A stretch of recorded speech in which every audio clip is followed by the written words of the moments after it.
Tes kebohongan yang diujikan kepada kelima tersangka kasus pembunuhan berencana terhadap Brigadir Yosua menuai polemik. Pasalnya, sejumlah kalangan menilai penggunaan lie detector dinilai tak efektif, apalagi hasil dari uji kebohongan Verdi Sambo dan Putri Chandrawati tak diumumkan ke publik. Lie detector. Upaya tim Sus Polri untuk mengungkap kasus pembunuhan berencana Brigadir Yosua bukan tanpa kendala.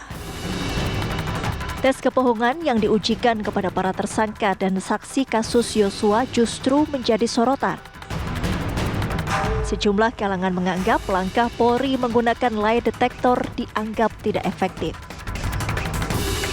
Pun kredibilitas poligraf sebagai alat pendeteksi kebohongan telah banyak dipertanyakan. Lie detector alat pendeteksi kebohongan. Apa itu kebohongan? Kebohongan akan kita ketahui setelah kita melakukan perbandingan antara pernyataan dan kenyataan. Jadi mesin itu atau alat itu akan bisa menilai kalau dia tahu kenyataannya seperti apa. Dari sini saja semestinya sudah jadi problem ini. Siapa gerangan, operator lie detector, mana gerangan, mesin lie detector yang tahu tentang kenyataan di TKP itu seperti apa, tidak ada yang tahu.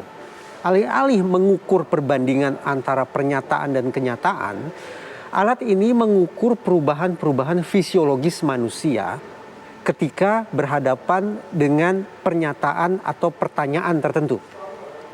Perubahan fisiologis itu misalnya kucuran keringat, pupil mata yang membesar, degup jantung yang semakin kencang, suhu badan yang meninggi.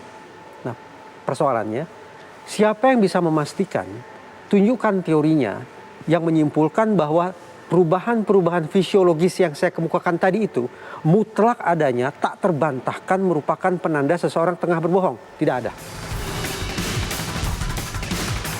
Kendati demikian, Polri mengklaim lie detector punya akurasi mencapai 93%. Padahal sejumlah penelitian mengungkap bahwa ada celah besar dalam penggunaan lie detector, bahkan untuk mengelabui mesin poligraf.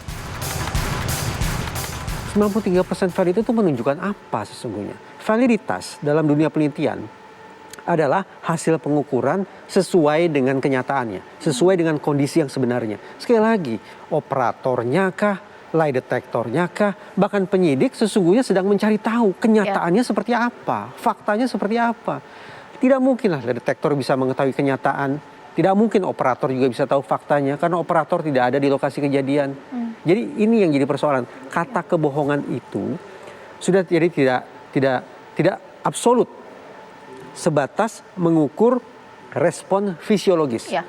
Respon fisiologis itulah yang kemudian diinterpretasi sebagai penanda kebohongan atau kejujuran.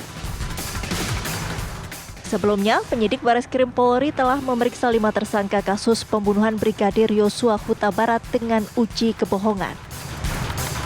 Hasil pemeriksaan tersangka Richard Eliezer, Ricky Rizal, dan Kuat Ma'ruf terindikasi jujur. Sayang, hasil tes kebohongan Verdi Sambo dan Putri Chandrawati tak diumumkan ke publik. Sampai dengan hari ini saya coba koordinasi dengan Pak Dirbidum, untuk berkas tetap masih proses.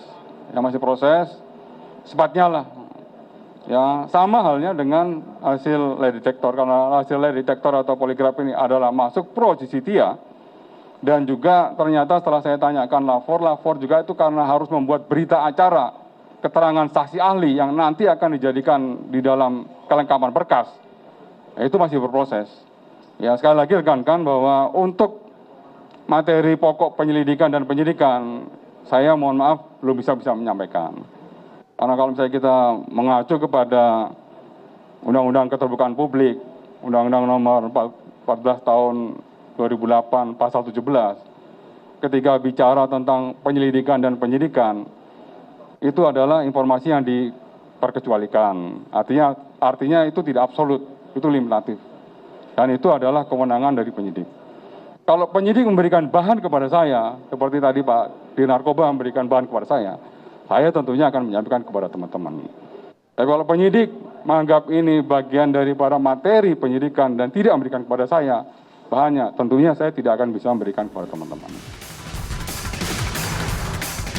Lie detector merupakan seperangkat mesin poligraf berteknologi canggih untuk mengumpulkan analisis respon fisiologis manusia. Melalui sensor yang bekerja, alat ini digunakan untuk memeriksa apakah seseorang berkata jujur atau bohong dalam memberikan keterangan suatu peristiwa tertentu. Ini kalau bicara tentang uji kebohongan, itu sangat erat sekali dengan beberapa faktor penting yang harus didukung, ya, harus mendukung. Di antaranya? Pertama adalah kompetensi dari si examiner. Kalau poligraf yang dipakai berarti poligraf examiner. Kalau seperti alat saya berarti LVA examiner. Kemudian dari sisi objektivitas dari si examinernya. Dan yang ketiga adalah dari pertanyaan. Pertanyaan ini sangat-sangat penting sampai akhirnya muncul sejumlah perkembangan teori dan praktek terkait dengan pertanyaan. Pertanyaan saja sedemikian pentingnya untuk alat-alat sejenis pendeteksi emosi. Kendati demikian, hasil lie detector tak bisa berdiri sendiri.